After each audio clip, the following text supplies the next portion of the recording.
No.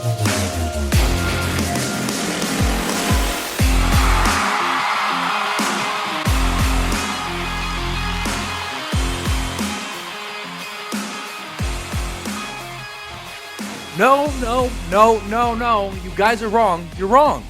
I'm not letting you get away with it. Your memory is deceiving you, okay?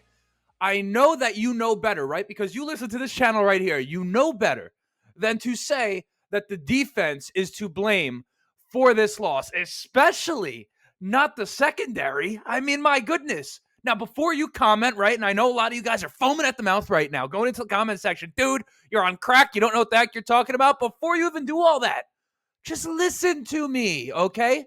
Listen to me for a second. Forget the title. Forget your feelings. Listen. That's why you clicked the video. That's why it's here, okay? Number one, why does there even need to be someone to blame, all right? This is besides the entire point of the defense. Why do we have to blame someone, okay? It's not always the case that it's just somebody's fault that you lost the game. I mean, sometimes you just lose the game, right? Believe it or not, half the NFL lost this week, okay? That's the nature of playing a one-on-one matchup. Someone wins, someone loses, and we hope that the Colts are on the winning side of it more often than not. And sometimes there are losses where there's someone to blame, but you don't always need to have some sort of scapegoat for everything that goes wrong, okay? That's just not how it works. Now, did the D-line get lit up in the run game against the Texans? Yes, of course they did. I'm not blind. We all saw that happen, okay? That was unacceptable. Am I saying that the defense was great and perfect all day?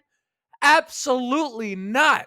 That's not the point, but you're confusing me saying this loss wasn't the defense's fault with me saying, oh, the defense was so good today. Oh my gosh, I just love them. They could do so no wrong. Gus Bradley's the best defensive coordinator, et cetera, et cetera. No, okay? There's nuance to these types of things, but this is a team game. What one side of the ball does affects the other side of the ball throughout the course of the game and vice versa. It's not just as simple as looking at the numbers and saying that's what happened and then coming to your conclusion. Okay, you watch the game, you look at what you see with your eyes, and then you also look at the numbers, and then you combine those two things and you come to an opinion, an objective one. Okay, so I'm going to remind you of what happened in this game, particularly on the defensive side of the ball, because clearly I didn't explain it at all well enough, and not for anything. The idea of diving a little bit deeper into this topic, I think, is a good point of education. Perhaps some of you guys that are looking at this and saying, hey, the defense is complete and utter shit, because that's not at all, not just not what I saw, it's not what you saw, okay? Like, that is not what happened in this game at all. But before you do, you know what it is? I got to introduce myself, and if you want to go through the intro and skip to the part where you realize you're wrong, go ahead. There's timestamps on this video. There's timestamps on this episode. There always is, but my name is Justin. This right here is the Riding the Bench Colts podcast. As always, ask anyone watching the video and enjoying, go ahead, shoot it a like. Gonna help me get out to as many Colts fans as humanly possible. Of course, if you want to subscribe, feel free to do so. We are trying to get to 3,000 subscribers over here on the YouTube channel. Audio listeners, leave a 5-star review. Let the people know how much you like the show. Let them know that I am the one providing the truth about the Indianapolis Colts. All Colts, nothing but the Colts, and all the time the Colts. That was terrible right there. Either way, though, let's get back to the game. I can't even be bothered with that intro right now. So, for starters, let me remind you, this game was 12-7 going into the half. And let me just pull up the drives so you know what we're talking about. Because if you think the time of possession had something to do with the fact that this defense was allowing the Texans to run all over them all day, I'm telling you, that's only one piece of the pie. And again, I'm not sitting here playing the blame game with anyone. I'm sitting here trying to tell the truth about what we just saw in that game. So the first quarter, just so we understand, okay, the Colts have their first drive, 6 plays, 3 minutes, don't get past half field. That is what it is. They missed the 4th down conversion off the top of my head, right? From there, the Texans started about the 50-yard line. They started their own 47. The Colts defense allows them to go 34 yards in 8 plays and gives them a field goal. That's a good defensive drive right there. That's bad field position to be starting with as a defense, okay? So let's start there. Next drive, that's the Alec Pierce throw, heroic by Anthony Richardson, okay? But now here we get into it, okay? Okay, Houston drives down the field, makes a field goal. Indy's still up 7-6, okay? 7 plays, what is that? 43 yards on that second Houston drive. Now from there, the Colts, 3 plays, 4 passing yards, 3 and out, 1 minute and 30 seconds. Okay?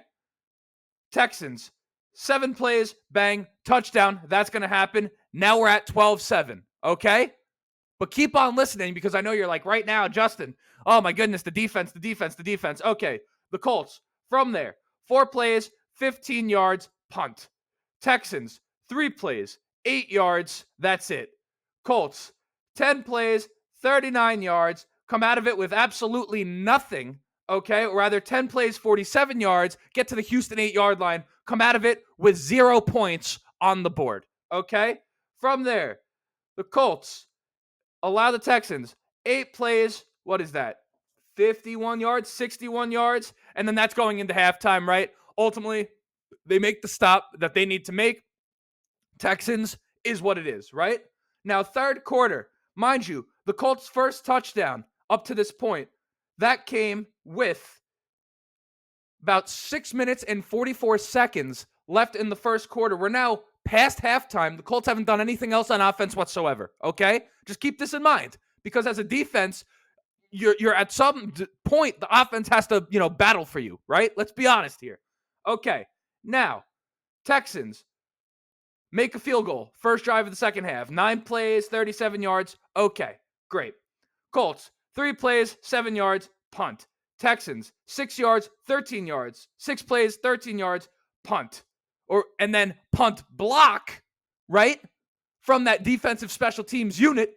And now the Colts have 5 yards to a touchdown, bang, hang it off to Jonathan Taylor. Okay? So up to this point, going into the fourth quarter, this defense has held the Houston Texans to 15 points despite the offense having done next to nothing the entire day. And then to end the quarter, they gave them good field position, a great field position at the 5-yard line. That's all we had seen up to that point, let alone consistent pressure on C.J. Stroud, let alone the fact that, again, they're not lighting us up. You have Tank Dell, Stephon Diggs, and Nico Collins with C.J. Stroud at quarterback on the other side of the football. The Colts allowed this team to pass for only 230 yards. Again, run game, terrible. You're missing my point.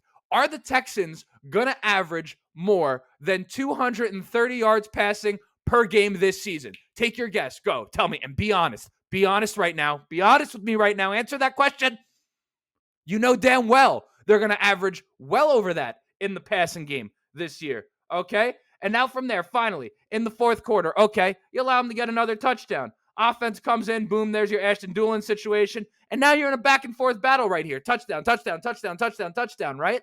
But to make it as if the defense just put the Colts in a spot where there was no reason that they could possibly win this game, that's wrong. The only reason the Colts were in this game was because of the defense. And it's not because the defense was magnificent by any means, but it's that the defense was doing enough to give the offense the opportunities that they needed.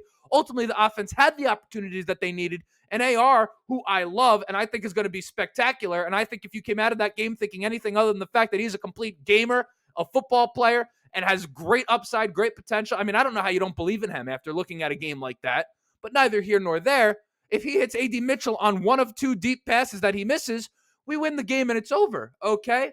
And the part that drives me most crazy about this banter that we're having about this Colts defense is that everyone was shitting on the secondary coming into the season, okay? Not the D-line.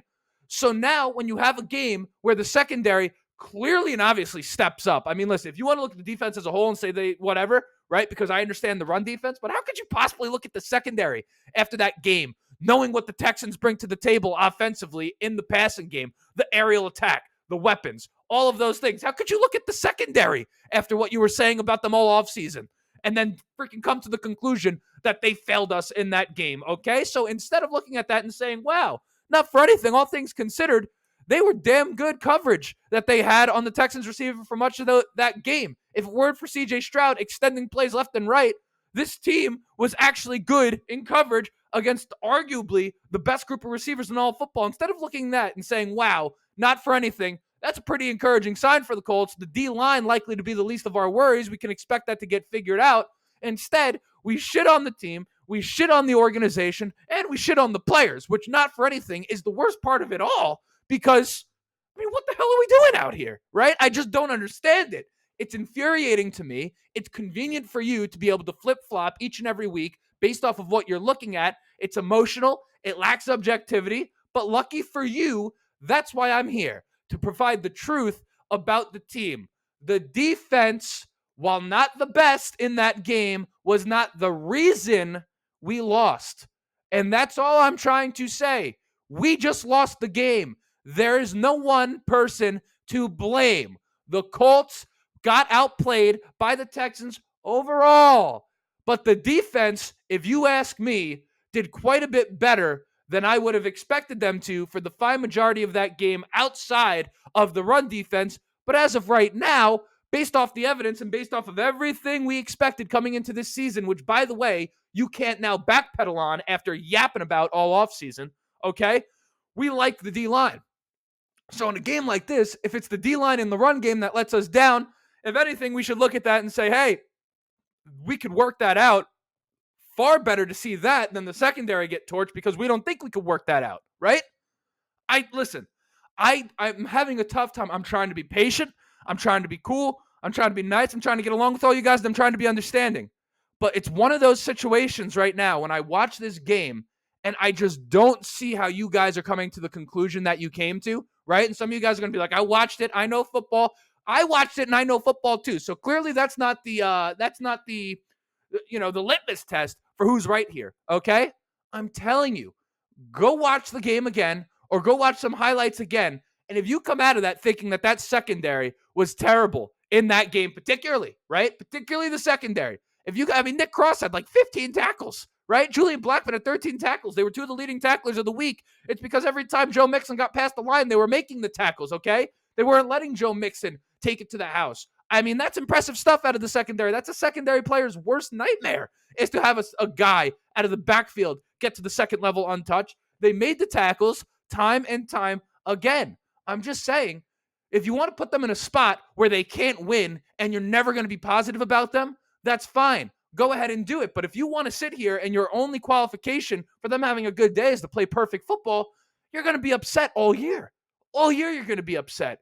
And this was one of those games I just don't understand the reaction from the fan base, and I'm left to think nothing other than the fact that you guys are just emotional and you guys are just going to be upset no matter what. I'm trying to help you. I'm trying to help you understand what you saw, but if you didn't listen to that, I would like you to hear that, go back, look at the drives, think about the flow of the game, even go back, watch some highlights, or if you have NFL Plus, go ahead and watch the game again.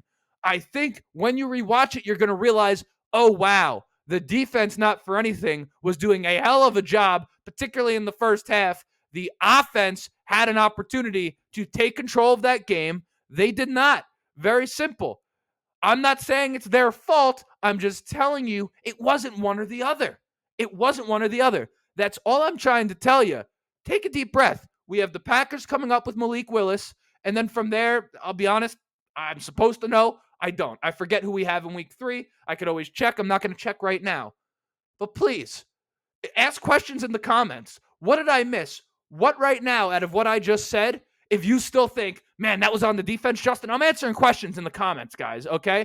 Because I'm not going to let this be the narrative coming out of this game. It's wrong.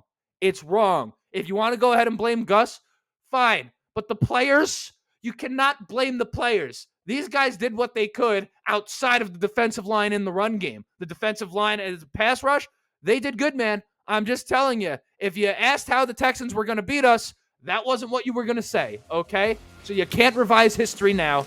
That's all. Hell. Like, subscribe, dislike, I don't even care. I don't even care, okay? Go Colts.